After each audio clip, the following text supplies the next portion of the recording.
aujourd'hui, je suis pas content. Je suis pas content pourquoi? On va mesurer ensemble le KPI le plus terrifiant qui ait jamais existé.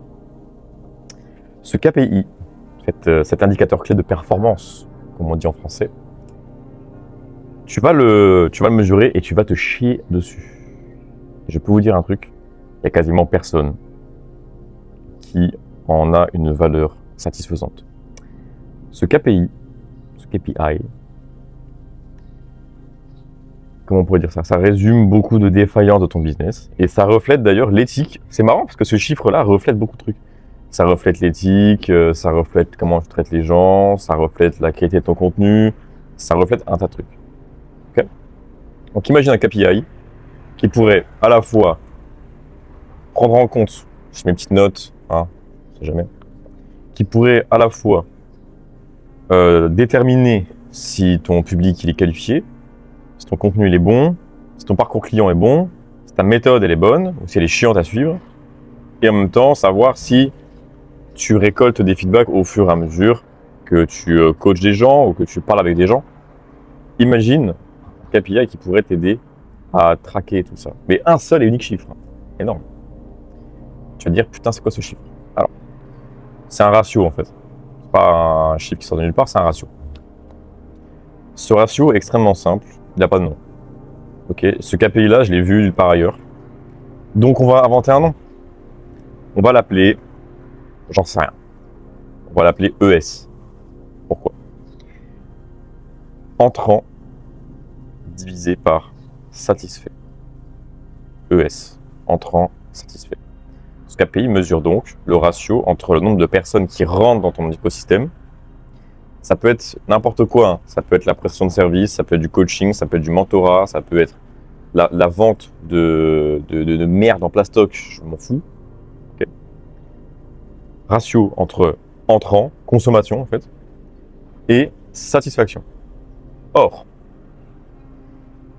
là où sur Instagram, moi, j'aime pas trop ça en fait, c'est que on pourrait tenter de croire que les gens sont tous satisfaits des coachings, accompagnements, etc. de tout le monde. Parce que sur Instagram, il y a ce pouvoir magique, c'est que les coachs ils peuvent montrer exactement les témoignages qu'ils veulent bien vous montrer. C'est de la merde en fait. Parce que si tout le monde avait un droit de parole sur l'accompagnement de la personne et qu'il y avait 50% de taux d'échec, admettons, et que ça c'était public, il ferait un peu la gueule les mecs. Normal. Parce que si votre taux d'échec, votre coaching, donc en gros le nombre de personnes insatisfaites ou que vous n'avez pas aidé correctement, était rendu public, ce serait la merde, je vous le dis, ce serait la merde pour vous. Ça ferait belle lurette qu'on ne vous croirait plus. Legit. Donc ce KPI-là, ça mesure nombre de personnes entrantes divisé par nombre de personnes sortantes ou qui continuent, ça peut arriver aussi, qui sont satisfaites et pour qui la promesse a été atteinte. Voilà. Donc, combien de personnes rentrent? Combien de personnes ont eu ce qu'elles voulaient avoir? Quand ce ratio, donc c'est un pourcentage, ça va de 0 à 100%, quand ce ratio diminue, ça sous-entend qu'évidemment, il faut mettre ça en relation avec d'autres KPI. Si tu n'as pas d'autres KPI, ça va être compliqué parce que si tu ne traques pas, comment dire ça, si tu ne traques pas ton contenu, si tu ne traques pas le parcours client, si tu ne traques pas ce genre de choses-là, c'est compliqué. Il faut savoir, c'est de trouver un peu d'où ça provient, ce soir. C'est un dysfonctionnement. Pour moi, quand le KPI est en dessous de 80%, c'est qu'il y a un problème. Quand ce KPI-là, il est en dessous de 80%, et la moyenne des gens, je vous jure, c'est 40-50%, pour moi, quand il est en dessous de 80%, il y a un sérieux problème au niveau de ton entreprise, au niveau de l'accompagnement que tu proposes, au niveau du service que tu offres aux gens. Okay, parce que tu es sûrement en train de penser plus à ton chiffre d'affaires que à l'impact que tu pourrais avoir avec l'accompagnement. Tu es plus en train de penser à l'argent que de penser à comment je peux transformer des vies de manière sûre, certaine, avec de l'éthique aussi. Ça, c'est important. Donc, quand tu mesures ce ratio ES et qu'il est défectueux selon moi, vérifie ces paramètres-là. Le premier, la qualification des leads. Si tes leads ne sont pas qualifiés ou partiellement qualifiés, à 70% de qualification, sachant que la qualification, c'est quoi? La qualification n'est pas la maturité. Pour rappel, la qualification, c'est est-ce que cette personne-là, elle rentre dans mon cahier des charges pour que je puisse la coacher, oui ou non. La maturité, c'est est-ce qu'elle est consciente du problème. C'est encore autre chose. Donc, point numéro 1, la qualification. La personne rentre-t-elle dans mon cahier des charges pour pouvoir rentrer dans mon coaching, oui ou non. Cool. Si le ratio ES n'est pas bon, et qu'on constate qu'il y a un manque de qualification, c'est peut-être que le problème il est ici. Mais qu'est-ce qui fait que ta qualification, elle augmente ou elle diminue ? 1. Le contenu, tu me vois arriver. Ton contenu, s'il est trop bateau, s'il est trop vague, s'il est trop lisse, trop général, ou en tout cas clivant, sans être trop clivant, tu vas tirer des leads qui sont partiellement qualifiés. Donc la probabilité pour que les gens n'y trouvent pas vraiment leur compte dans ton accompagnement, elle est plus élevée. Donc le ratio ES diminue. Également, dans ton setting, dans ton setting, si tu prends pas le temps de creuser assez la situation, de savoir que la personne elle est qualifiée ou pas, tu peux pas te plaindre d'avoir un ratio ES qui pue la merde. Soit ton setter il a été mal formé, voir la vidéo précédente par rapport à ça, mais il faut peut-être que tu le vires aussi, et que tu commences à setter toi-même, d'accord ? Tu verras que tu peux tout à fait être à 15K par mois tout seul, en 7 ans à la mano sur Insta. Et je parle bien de 15 000 tout seul, hein. C'est vraiment tout seul, il n'y a pas d'équipe derrière, c'est 15 000 € tout seul. Donc niveau setting, il faut voir s'il n'y a pas une différence au niveau de la qualification, parce que tu prends assez le temps de répondre aux gens pour savoir s'ils sont qualifiés oui ou non. Ça se répercutera aussi dans ton closing, mais en principe, la qualification, tu la vois avant en prospection. En fait, le closing, c'est un truc en plus, mais t'es pas censé assurer encore plus une qualification dans le closing. Tu peux déjà quand même l'avoir bien avant, hein. Ça, c'est le point numéro 1, la qualification des gens. Et je vous jure qu'il y a la plupart d'entre vous, vous coachez pour le kiff d'avoir de l'argent, du chiffre d'affaires, du machin, du truc. Mais vous en battez les couilles de la qualification, les gars, c'est le plus important. C'est bien de délivrer un service à quelqu'un qui n'est pas qualifié parce que vous branlez les couilles et que vous gagnez 4, 5, 600 € par mois sur sa tête. C'est cool, hein. Mais sur le long terme, ça va vous jouer des tours, hein. Moi, je vous le dis.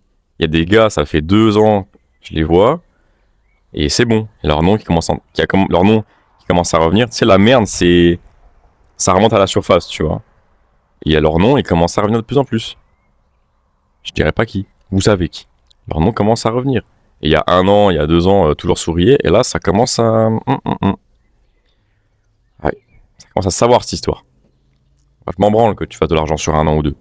Moi, je veux savoir si dans 15 ans, tu seras encore là. Et là, avec des méthodes comme ça, mamma mia, c'est la merde. C'est la merde. Tu prends de l'argent des gens qui sont insouciants, qui sont naïfs, pour toi le réinvestir derrière. Donc tu voles littéralement de l'énergie à des gens pour en faire autre chose dans ton intérêt. Alors que tu pourrais aider ces gens-là à faire plus d'énergie eux-mêmes. Mais non. Tu as fait du hard setting, du hard closing sur quelqu'un qui est un petit peu fragile d'esprit et que t'as quand même signé. T'iras faire ta story Instagram de coach en make money d'enculé. Ouais, encore 4K aujourd'hui, encore 6K aujourd'hui de générer. C'est bien, mec. C'est peut-être 4 000 € sur le dos d'un mec qui est pas qualifié et qui dans 2 mois va arrêter. Parce que ta méthode elle pue la merde. Point suivant d'ailleurs. Le parcours client. Le parcours client, c'est pas forcément garder le prospect en haleine, enfin le client en haleine pendant les mois de coaching, etc. C'est juste comprendre qu'il faut que chaque jour, même une demi-heure, tu vois, chaque jour, tu trouves des idées, tu tentes des trucs qui permettraient de rendre ton service de plus en plus agréable à suivre. Non seulement agréable, mais aussi qui fonctionne. Donc ta méthode, elle doit toujours s'articuler autour d'axes, 3 axes en général. Donc moi, c'est en général introspection, création, vente. Ce sont mes 3 axes personnels. Avec introspection, donc on va commencer à construire l'ébauche de ta personal brand. La création, on va commencer à envoyer du contenu comme pas possible. Et la vente, c'est quand tu commenceras à signer tes premiers clients. Moi, je suis là pour assurer derrière la bonne delivery de ton coaching. Logique. Notamment en développant l'application Solène, l'application Solène qui est donc un tracking de santé holistique. Merci Mathis pour le développement, ça passe par là. Donc parcours client. 3 phases, 3 axes voit ça de deux manières. Soit c'est une progression, donc c'est axe 1, puis axe 2, puis axe 3. Soit c'est un ensemble de préceptes à mettre en place, et c'est plutôt niveau 1, niveau 2, niveau 3. Si je prends l'exemple de Paco Home, lui il parle d'exposition au soleil, il parle de diète animal-based centrée sur les lipides, et il parle également d'entraînement. Tu peux pas dire à quelqu'un d'abord tu manges bien, après je t'entraîne, après tu vas au soleil, ça n'a pas de sens. Il faut un petit peu des trois, mais sachant que c'est un parcours, tu vois, de progression. Sous-entendu que le niveau 1, il y aura un peu sport, un peu lumière, un peu diète. Niveau 2, un peu plus sport, un peu plus lumière, un peu plus diète, etc. Jusqu'à arriver au niveau final. Voilà. Parce que le sport, c'est une progression, la diète, c'est une progression, l'exposition à la lumière, c'est une progression aussi. C'est souvent comme ça dans les coachings santé. C'est souvent comme ça. Avoir un parcours client, c'est déjà définir ces trois axes bien distincts. Okay, et au sein de ces trois axes, de définir autant que faire se peut, je vous l'accorde, c'est pas toujours simple, un ordre d'étape par lequel votre client passera. Évidemment, dans un cadre de coaching santé, ça peut toujours être, ça peut être parfois un peu, ralenti, plus rapide, il y a plus ou moins de chance. Des fois, le mec, il est plus résilient sur tel type d'aliment, nanana. Il peut y avoir quelques variations, on va dire. Mais dans la majorité des cas, si ton coaching il dure environ 4, 5 ou 6 mois, la structure, elle est pas mal. D'ailleurs, de 6 mois, je trouve, ça fait un peu long maintenant. J'aurais tendance à faire en sorte de coacher des gens sur 4 ou 5. C'est pas mal, 4, 5. Moi, j'aime bien. Donc, ça reflète ton parcours client. Ton parcours client, s'il est chiant, les gens vont commencer à se désintéresser de la méthode au fur et à mesure du coaching. Et donc, ils vont en sortir insatisfaits. Les gens qui sont pas investis, après, on n'a plus envie de s'occuper d'eux. Ça se ressent. Tu réponds moins en message, tu réponds de plus en plus lentement. Tu réponds en texte alors qu'à la base, tu réponds toujours en vocaux. Ça se ressent, tout ça. Ça se ressent. Également, la méthode. Ça peut être une sorte de parcours client. Ok, cool. Peut-être ta méthode, elle est nulle. C'est pas impossible du tout. Peut-être ta méthode, elle est vraiment pas bonne. Elle est défectueuse. Il manque des choses. Donc, il faut la peaufiner. Il faut la rendre plus simple à appliquer. Mais il faut aussi la rendre plus prévisible. Il faut que le résultat soit plus prévisible. Ça, c'est hyper important. Questionne pas par rapport à ça. La méthode était chiante, pour interrogation. Et enfin, troisième, selon moi, point que ça pourrait relever, ce KPI, donc ce ratio ES, la récolte de feedback. Deux choses. Les feedbacks, comme je t'ai dit avant, il faut que tu passes un peu de temps tous les jours à améliorer ta delivery. Ça peut être une idée, un test, une mise en place. Tant que tu es proactif sur ça, c'est bon. Tu vois. La récolte de feedback. Pourquoi vous faites pas ça? Pour vous, les feedbacks, ça se limite à un vieux Google Form que vous envoyez au début du coaching pour quelqu'un, dans le but de récolter des feedbacks par rapport à votre contenu, par rapport aux attentes des gens, par rapport à ce que vous proposez, etc. C'est bien pour savoir sur quoi s'améliorer, mais il vous faut aussi des feedbacks ultra objectifs sur l'offre. Que quelqu'un soit satisfait, moyennement satisfait ou insatisfait, vous devez absolument récolter son avis. Tous, sans exception. Et c'est pas qu'un Google Form, c'est appel visio, appel de clôture. Exemple. Il y a maintenant, c'était à l'époque, j'étais coach nutrition encore. Et tu sais que l'application Solène, c'est la version application téléphone du carnet d'auto-analyse que maintenant plusieurs coachs utilisent également. Voilà, c'est le mien. Ce carnet d'auto-analyse, il y a eu 17 versions avant de devenir ce qu'il est devenu. Et Solène, en fait, c'est la version 18. Ce qu'il faut savoir, c'est qu'avant d'arriver à la version 17, il y a au moins 10 versions où c'était pour moi, en fait. Ce carnet a été créé pour moi. C'était pour mon propre tracking santé personnel. Et au niveau de la version 9 ou 10 ou 11, je sais plus, c'est ce carnet que j'ai commencé à donner aux gens dans les coachings au tout début de Restéo, pour ceux qui se souviennent. Le temps passe et ce carnet s'améliore au fur et à mesure. Au début, il est très gros, trop complexe. Je simplifie. Et un jour, je pensais avoir simplifié vraiment le truc comme pas possible. Version 16, je me rappellerai toujours. C'était au mois d'octobre, je crois. J'étais où? J'étais à Marseille, ce jour-là. C'était au mois d'octobre. Et il y a un élève qui finit son coaching. Et pour moi, le carnet était au top du top, tu vois. Il n'y a pas mieux pour l'instant. Et il me dit, donc résultat attendu, c'est bon, c'est cool. Par contre, au niveau du carnet d'auto-analyse, moi, je trouve qu'il est vraiment trop chiant à compléter. Moi, j'ai la flemme. C'est les mots du gars. Moi, je suis sûr, j'ai eu la flemme à la fin. Genre, je voulais plus remplir, quoi. Ok. Pourquoi? Parce qu'il faut trop rédiger. Tous les menus, il faut tout rédiger. La moitié du carnet, il faut rédiger. Je sais pas, ouais, mais mec, la diète, je peux pas faire autrement que rédiger, tu vois. Ouais, mais bon, je sentais que le mec était un peu saoulé, tu vois. Ok. Pareil, les compléments alimentaires, il faut rédiger aussi.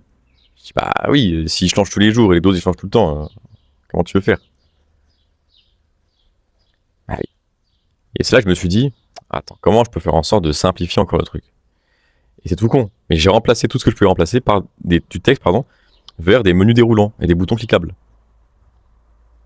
Et j'ai appris aussi un truc, c'est que pour faire un bon cahier de suivi, il n'y a pas besoin d'avoir 30 milliards de points à vérifier. C'est comme les KPI en fait pour ton business, tu n'as pas besoin de 1 milliard de KPI. Tu as 10 bons KPI, c'est bon, ton business il tourne tranquillement, tu vois. T'as pas besoin de 50 indicateurs, tu vois. Ça sert à rien. C'est quand les mecs là qui font des bilans sanguins avec 500 indicateurs, ça sert à rien. En plus, c'est du sang. Donc c'est même pas du. C'est pas de la salive, c'est pas de l'urine, c'est que du sang. Et dans le sang, il se passe pas des masses de. Il se passe des choses, hein, mais il se passe pas tout dans le sang non plus. Hein. Donc c'est complètement con. Hein. No offense encore une fois à ceux qui font ça, mais c'est défaillant. Donc le KPI n'est pas bon. Donc le business est instable. Okay, cool. Cette personne-là, donc on a discuté encore un peu ensemble de ce carnet et comment je peux l'améliorer. Et j'ai fait la version 17, la dernière version encore actuelle, qui est encore utilisée par plusieurs coachs, qui est donc beaucoup plus empreint de menus déroulants et de boutons. Cool. Et après, je me suis dit, le niveau ultime, c'est donc l'application téléphone, Solène. Ok, cool. Et dans Solène, il n'y a rien à rédiger. Voilà. Au grand max, tu rédiges une fois. Tout est ergonomique. Par exemple, si tu as des compléments alimentaires à prendre, tu vas écrire une fois ce que tu as pris. Donc tu vas taper magnésium, 11 formes, multiforme, Sunday Natural, 400 mg, avec Lugol 5%, 3 gouttes, etc. Tu notes tout. Et après, si tu prends ça tous les jours, tu as un petit bouton où, pouf, tu vois, ça duplique tout seul la case. Pareil pour l'alimentation. Désolé, mais moi en tant que coach, tu devrais être à même de pouvoir déduire les quantités et les macros avec l'œil.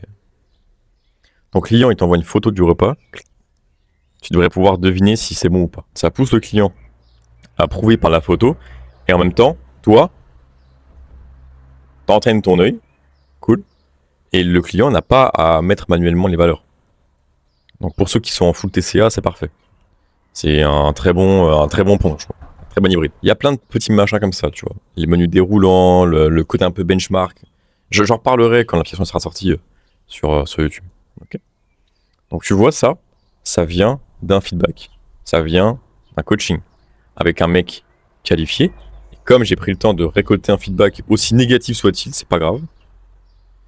Eh bien, ça a catalysé l'émergence de Solène. Et entre le feedback et l'idée de Solène, il s'est passé effectivement pas mal de temps, parce que ça coûte de l'argent de développer une application comme ça coûte de l'argent. Et à l'époque, j'avais pas la somme surtout. Mais entre la version 16 et la version 17 du carnet, il s'est passé 3 jours. Et les derniers élèves qui ont pu profiter de la version 17 du carnet, on était 100% satisfaits. 3 jours il s'est passé entre le feedback et l'implémentation du nouveau système. C'est ce que je veux que tu fasses. Être proactif. Améliore ta méthode.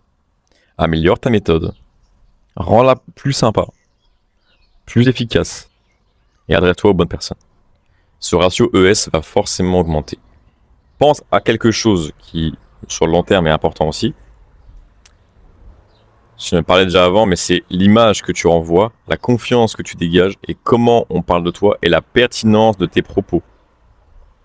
Si, au bout d'1 an et demi, 2 ans, t'es connu comme étant une fraude, t'es connu comme étant un opportuniste qui a pris le train du coaching machin, bidule, et qui s'est fait des thunes et qui s'est fait des ronds avec un service qui est très mal délivré, c'est une véritable honte. je peux te garantir que sur le long terme, ça va commencer à savoir. Et là,